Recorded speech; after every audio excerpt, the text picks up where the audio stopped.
Hey there. Let's talk about the habits that are keeping us poor.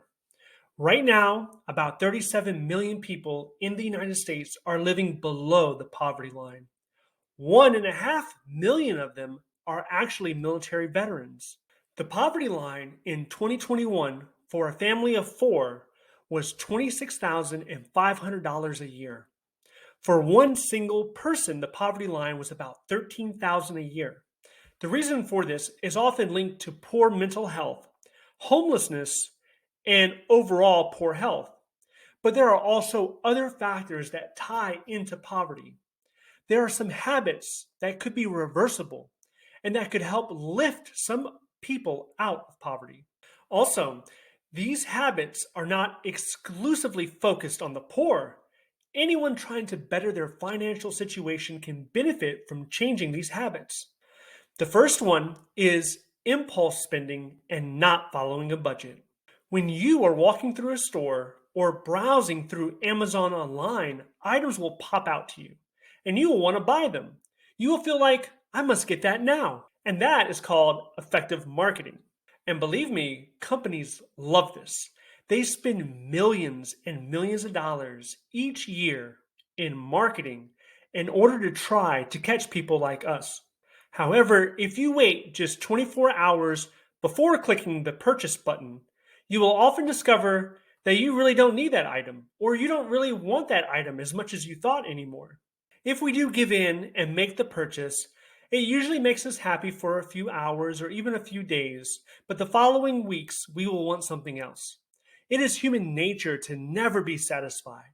We always want more and more. It is never enough.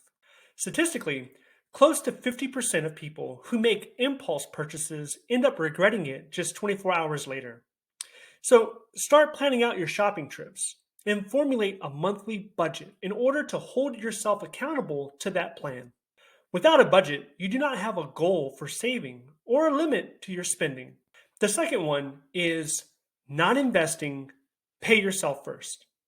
When you receive money, it is your top priority to pay yourself first. What this means is take a percentage of the money you have and save it. This is money that you do not touch.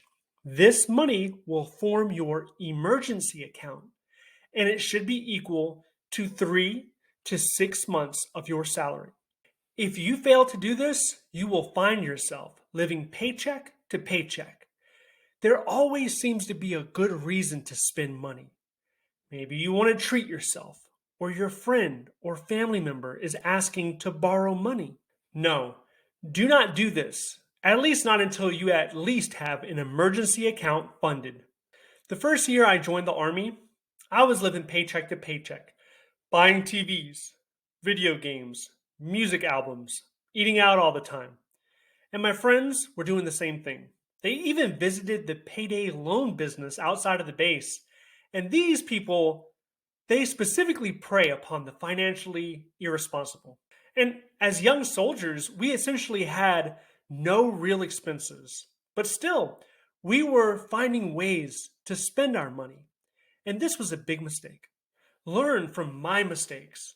And please create your emergency account. Once that emergency account is created and it has enough money in it, then the next focus is investing. An easy and safe way to do this is to put money into an index fund. This will earn you roughly between 8 and 10% a year on average on your money. This is what people mean when they say it takes money to make money.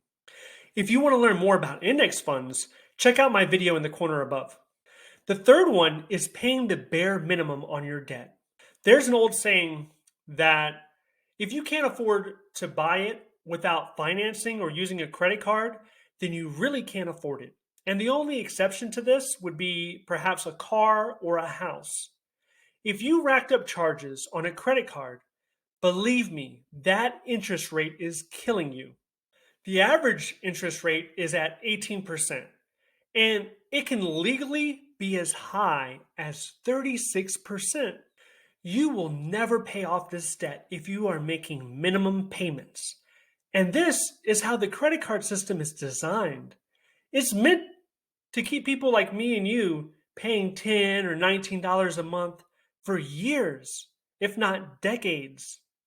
That is how the credit card companies are making all of their money, the interest they charge on the balance. You must try to pay down these cards or conduct a debt consolidation and get out of the habit of using financing and credit cards for all of your purchases. The fourth one is negative thinking. Negative thoughts do not improve your situation. The only thing it does is make you disagreeable and unpleasant to be around, and it brings down others who happen to be around you. Instead of feeling hopeless or upset about the situation, try to change it. Take action. Start taking steps in a direction that potentially leads to a better situation. Make a little progress each day. You can't control your boss. You can't control your friends, your family, your spouse, and even your kids sometimes. But what you will always be able to control is yourself. Making an effort to be optimistic can open up more opportunities for you. People will actually want to be around you, and it can ultimately lead to more success. When people are sad or depressed, they are much more likely to drink alcohol or abuse drugs, which can easily lead to making more poor financial decisions. The last one is waiting on a miracle. I hate to be the one to break it to you, but the chances are you're not going to win the Powerball. The solutions to all of your problems are not found on the card table of a casino. Your long lost rich uncle is not going to leave you his fortune and his will. The world's best paying job is not simply going to fall down on your lap. The miracle is not coming. No one is coming to save you. You have to take the responsibility and start putting in the work. If you're serious and consistent, you will start seeing a positive change.